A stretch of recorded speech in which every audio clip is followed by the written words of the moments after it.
세상에 참 좋은 일만, 기쁜 일만 가득하면 참 좋을 텐데 이 사람 사는 게 그렇지 않은 것 같아요. 자, 생기지 말아야 될 일들이 우리 주위에 너무 많아. 얼마 전에 제가 관계하고 있는 저희 NC 인권센터에 정말 안타까운 사건이 하나가 접수가 됐습니다. 최근에 공무원으로 일하던 젊은 여성 부인이 우울증 심해져서 우울증을 시달리다가 자살을 한 사건이었습니다. 가족들은 처음에는 단순한 우울증 사건이었거니 이렇게 생각했는데 유품을 정리하다 보니까 그 부인이 직장에서 상사로부터 성희롱을 당했고 그 억울한 일이 결국 그분이 우울증에 걸리게 된 원인이라는 것을 알게 된 겁니다. 그래서 이제 이 억울한 일을 어떻게 좀 풀어볼 수 없을까 해서 어떤 목사님 소개로 우리 센터의 문을 두들기게 됐습니다. 요즘은요, 이 말단 공무원, 구급 공무원도 되기가 진짜 어려워서요. 이 공무원 시험을 4년 동안 준비를 했다 그래요. 그리고 그 4년 동안 그 시험 보는 동안 남편이 다 뒷바라지를 해서 그렇게 공무원이 어렵게 된 거죠. 그런 사정이 있기 때문에 남편한테 말을 할 수가 없는 거예요. 직장을 그만두고 싶다. 이렇게 나 이제 그만 다녀야 되겠어. 이렇게 말을 해야 되는데 말을 할 수가 없었던 거죠. 남편이 그 어려운 생활에서 4년 동안 자기 다 뒷바라지 한 걸 생각하니까 그래서 말도 하지 못하고 속으로만 끙끙 앓다가 병이 깊어지고 극단적인 선택을 하게 된 것이죠. 제가 그 사건에서 이야기를 들으면서 그 잘난 구급 공무원이 뭐라고 당장 자리 차고 나오지 그만두면 되지 목숨이랑 바꿔. 그러나 당사자는 그럴 수가 없었던 거예요. 그동안 자신을 위해서 희생하고 헌신하며 뒷바라지했던 남편을 봐서 도저히 그 말을 꺼낼 수가 없었던 거예요. 이럴 수도 없고 저럴 수도 없는 사이에 병은 점점점 깊어져 갔고 결국 비극적인 결말을 맞게 된 것이죠. 저는 이 사건을 보면서 오래전 인도에 여행하다가 들은 원숭이 사냥하는 이야기가 생각이 났어요. 인도의 열대림에는 아주 독특한 원숭이 사냥법이 있다고 합니다. 작은 나무 상자 안에다가 원숭이가 좋아하는 견과류, 땅콩이나 호두 같은 거 그런 걸 집어넣고 그 상자의 구멍을 겨우 원숭이 손이 들어갈 만큼만 조그맣게 만들어 놓는다 그래요. 그러면 원숭이가 그 호두나 땅콩을 집으려고 손을 억지로 집어넣는데 그걸 한번 움켜쥐면 원숭이는 절대로 놓는 법이 없다는 거예요. 당연히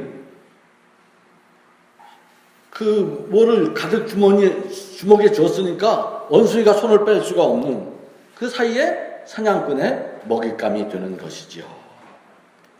당장 손에 든 그 땅콩 몇 알만 놓으면 손을 빼서 도망갈 수 있는데 손에 든 그 땅콩 몇 알 때문에 그게 아까워서 잡힐 때까지 버티는 것이지요. 여러분, 이런 게 다 남의 이야기겠습니까?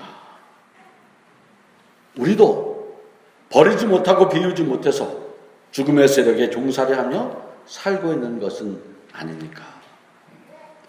우리도 하나님을 믿고 예수 그리스도를 따른다고 하지만 그럼 우리도 여전히 하나님 앞에서 버려야 할 것들, 생명 아닌 것들, 우리를 죽음의 세력에 종살이하게 하는 그런 것들 움켜쥐고 놓지 못하고 그 아까운 생명의 시간들을 우리가 허비하며 살아가는 것이 얼마나 많습니까? 버릴 때 과감하게 버려야 하는데 사람의 마음이 약해지면 그 간단한 진실이 보이지 않게 되는 거예요. 그게 인간이야. 너나 할 것 없이 우리의 모습인 거죠. 오늘 우리가 읽은 이 성경 말씀은 예수님이 첫 번째로 제자들을 부르시는 장면이에요. 이제 늘 읽어도 은혜가 돼요.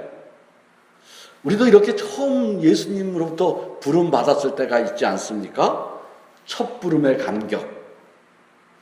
그걸 까맣게 잊고 사는 게 아닌가, 그런 생각을 들게 하는 말씀이에요. 이 성경 읽을 때마다 제자들이 부름을 받았을 때 그들은 어부였어요. 그런데 고기 잡던 이들을 사람 낚는 어부가 되는 거죠. 지금은 직업에 귀천이 없지. 지금은 그런 거 없어요. 그렇죠? 그러나 그 당시에는 그렇지 않았어요. 어부는 싼것이 하는 일이야. 결코 자랑스러운 직업은 아니었어요. 그런데 예수님은 그들을 불러 당신의 제자로 삼으면서 야, 너 이제부터 어부하지 말고 내 제자가 되라, 그렇게 말하지 않아요. 나 따라오면 출세시켜줄게, 더 높은 자리에 앉게 해줄게, 그런 말씀 아니잖아요. 그들이 어부라는 것, 그 천한 직업이라는 그것을 인정하면서, 그러나 같은 어부인데, 그 사람들한테 천대받는 어부인데, 그런데 한 단계 높은 어부가 있다는 것을 알려주는 거예요. 단순히 물고기만 잡지 말고 사람을 낚는 어부가 있다는 것이죠. 이게 무슨 말입니까? 왜 예수님이 너 내 제자가 되라 이렇게 하지 않고 사람 낚는 어부가 되게 하신다고 하십니까? 우리가 그리스도를 만나고 그분과 함께 새로운 존재가 된다는 것은 신분이 상승한다거나 외적 조건의 새로움을 말하는 것이 아닌 거예요. 우리가 그리스도를 믿어도 우리의 외적 조건은 조금 더 달라지지 않는 거예요. 어부는 어부이지만 그 신분은 아무 변동이 없어. 그러나 그 삶의 내용은 전혀 다른 내용으로 채워져 있다는 것이죠. 오늘 사람들이 이걸 모르는 거예요. 이 진실을 다 놓치고 사니까 우리가 무슨 종교를 갖는다는 건 외적 조건을 변화시키는 무엇이라고 생각한다. 아니, 종교만 아니야. 세상에 우리의 모든 행복이나 우리의 삶의 가치는 그 외적 조건, 그것이 우리의 삶을 보증하는 것처럼 착각하고 살게 돼 있는 거예요.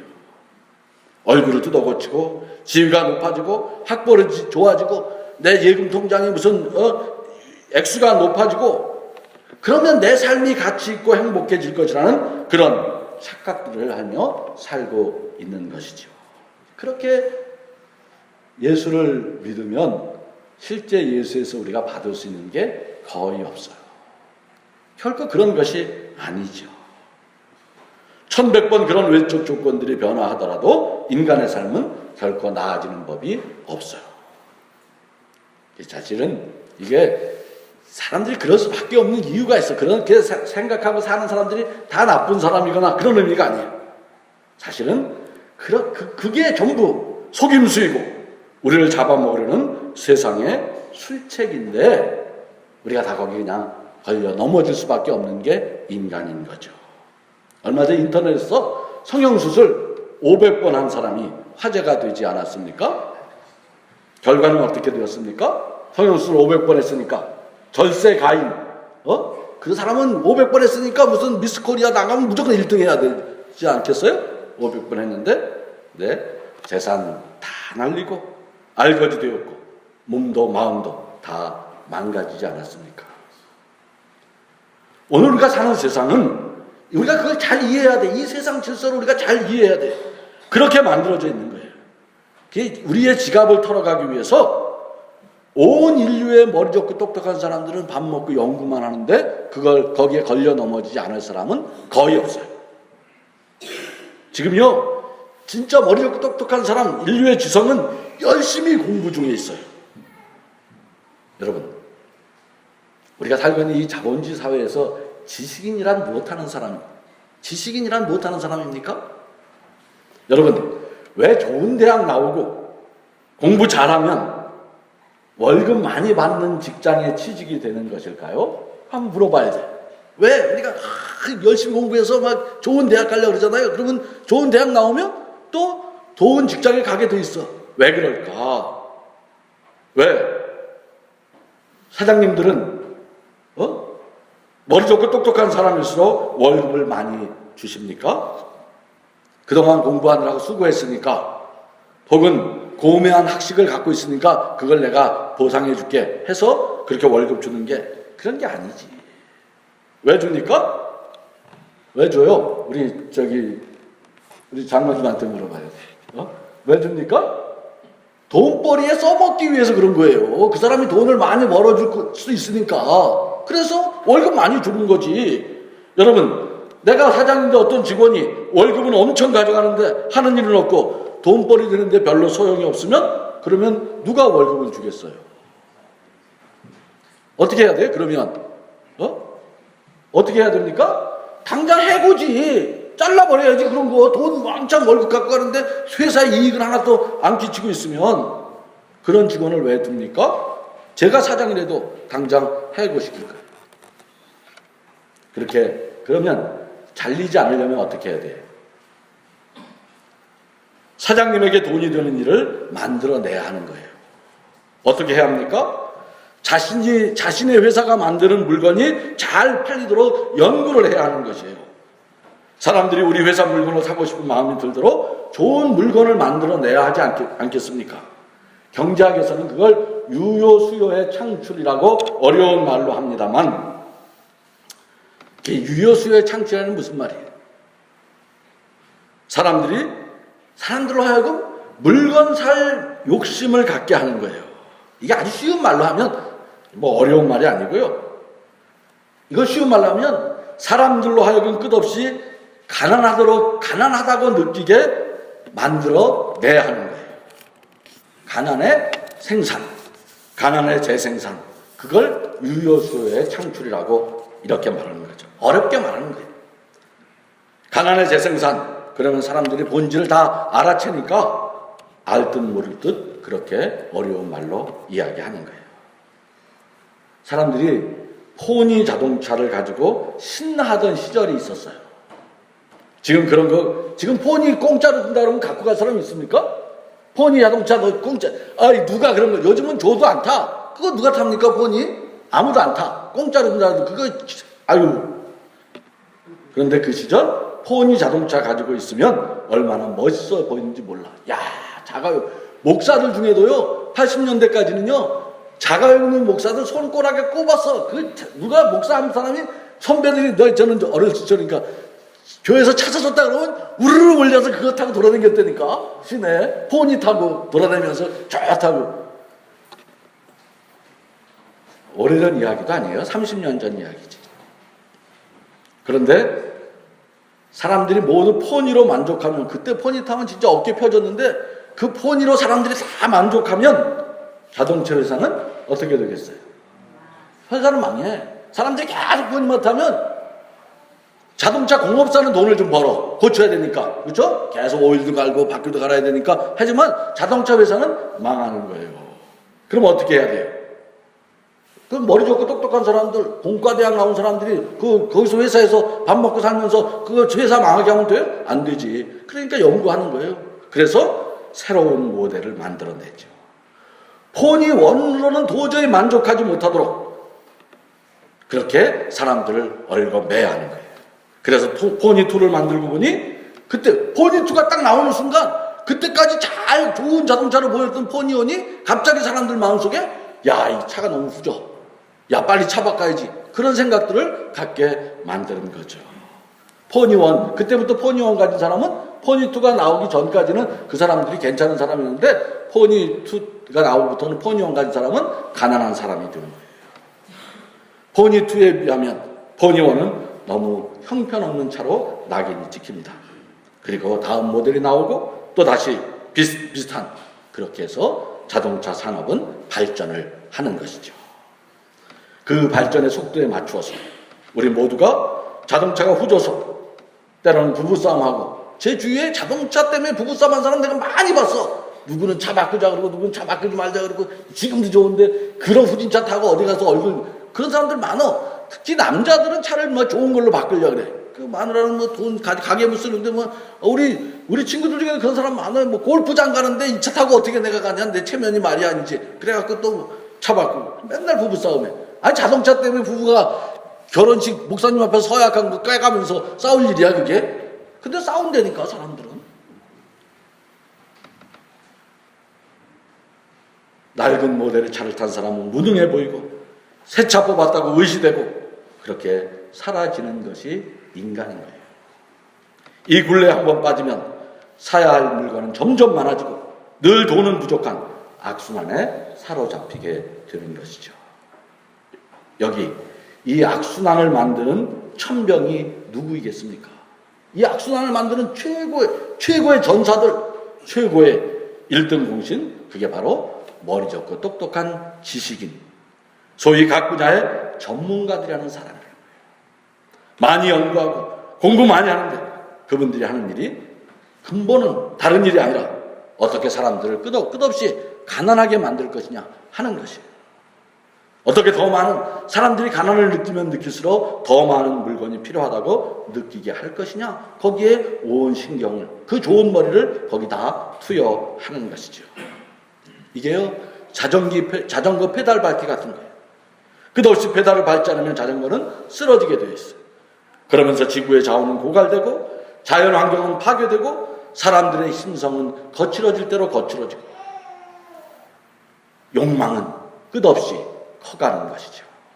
이걸 치유할 방법이 없어요. 이 현대 문명의 모순은요, 아무도 이것을 제어할 수가 없어요. 좋은 학교 나와서 좋은 직장 다닌다고, 그리고 돈 많이 번다, 그게 대수가 아닌 것이죠. 여러분들, 내가 좋은 직장, 내 머리 때문에 내가 잘 먹고 잘 산다, 그건 진짜 큰 착각이에요. 머리 좋고 똑똑한 사람들은 단순히 그렇게 물건만 만드는 것이 아니에요. 사람의 마음, 사고방식, 윤리, 도덕, 아름다움의 기준, 심지어는 영혼까지 다 이 상품 경제에 맞도록 개조하는 거예요. 그래서 여자는 자고로 삐쩍 말라 비틀어져야 하고, 남자는 무슨 이게 뭡니까? 이게 복근이라 그래요? 여기엔 빨래판 같은 걸 달고 다녀야 그래야 그게 아름다운 거다. 그런 이상한 신화를 만들어내지 않습니까? 진짜 인간이 왜 아름다운 존재인지 우리는 다 잃어버리고 있어요. 진짜 아름다움을 모르고 있어. 우리는 남자가 여자가, 남자 여자, 선남 선녀가 서로에게 매력을 느끼고 사랑하게 되는 것이 그 말라비틀어진 다리 때문이거나 빨래판 같은 복근 때문이라면 인간관계라는 것이 너무 초라하고 창피하고 무례하고 너무 끔찍한 일이 아니겠습니까? 그런데도 지금 온 세상은 그런 어처구니 없는 신화가 미친 바람처럼 불어대고 있는 거예요. 오늘 예수님의 제자를 부를 때 그들이 제일 먼저 한 일이 무엇입니까? 20절, 22절. 어부인 그들, 자신이 가장 소중하게 생각하던 그 세상에서, 그렇게 몸부쳐 살던 그 세상에서 가장 소중하게 생각했던 그물과 배를 버리고 예수를 따랐다, 그렇게 적고 있지 않습니까? 저들에게 예수를 따른다는 것은 무슨 새로운 사상이나 종교를 갖는 것이 아니었던 거예요. 우리는 예수를 그런 식으로 만난다. 예수를 따른다는 것은 자신이 갖고 있던 것 중 가장 소중한 것을, 자신이 가장 깊이 의존하며 살던 것을 버리고 비우는 것에서 시작했던 것이에요. 우리가 진실로 결의하고 있는 신앙의 진실은 이런 것들이죠. 왜 그렇게 오래 성경책을 배우고 왜 그렇게 많은 세월을 예수를 믿는다고 하는데 왜 우리에게는 진정한 삶의 변화가 그렇게 힘들 것일까? 저는 출발부터 이 본문을 읽으면서 출발점이 달랐다는 것을 깨달아요. 우리는 비우지 않고 채우는데, 우리는 버리지 않고 주워 담는 데만 열중한 것이에요. 세상의 모든 삶의 방식은 그런 것이라고 가르쳐주니까 신앙도 더 많이 소유하고 더 많이 소비함으로써만 우리가 더 나은 삶을 살 수 있다는 이 허망한 신화. 그래서 예수를 배워도 세상의 지식 담듯이 하고 세상의 많은 것들을 보충하는 것쯤으로 여기고 그 깊이와 중심에 도달하는 데 실패하고 있는 거예요. 주님이 우리를 부르시는 것은 세상, 이런 세상, 이 자전거 달려가듯이 끝없이 달려만 가야 하는 이 세상을 유지, 강화, 보수하기 위해서가 아니라 이 땅 이 역사 속에 전혀 다른 하늘의 뜻을 심기 위해서가 아니겠습니까? 하늘의 뜻을 이루는 사람이 그리스도이며 하늘 뜻을 이루기 위해 부름받은 공동체가 교회가 아닙니까? 그 부름을 받은 사람, 그리스도인은 세상이 만들어 놓은 그 질서를 유지, 강화하는 사람이 아니라 세상이 알지 못하는 새로운 길을 열어야 하는 사람인 거예요. 그 일을 위해서 우리는 옛것을 버려야 하는 것이고 세상이 만들어낸 논리, 세상의 기준, 그런 것들과 결별하고 떠남으로써 우리는 새 길을 갈 수 있는 것입니다. 옛적에 아브라함이 친척 본토 아비의 집을 떠남으로써 구원사의 조상이 되었듯이 제자들이 배와 그물을 버리고 그를 따랐듯이 우리도 세상 돌아가는 원리와 결별하고 겉사람의 질서를 포기함으로써 새 길을 가야 하는 것입니다. 떠나지 않고 새로운 곳으로 갈 수 없고 버리지 않고는 진실로 우리를 자유케 하는 그 복음의 새 삶을 살 수 없음을 깨닫는 우리가 되기를 바랍니다. 막연한 떠남이 아니에요. 그렇게 새 길을 가는 자에게는 사람 낳는 어부가 되는 약속이 있고 세상이 알지 못하는 자유와 해방과 기쁨이 있는 것입니다. 이 하늘의 약속을 붙잡고 내 이제까지 의지해온 세상의 힘, 배, 금을 그렇게 나를 의지해왔던 내가 붙잡고 왔던 그런 것들과 결별함으로써 하늘 역사의 새 길로 나서는 그런 믿음의 사람들 예수님이 오늘도 부르고 계십니다.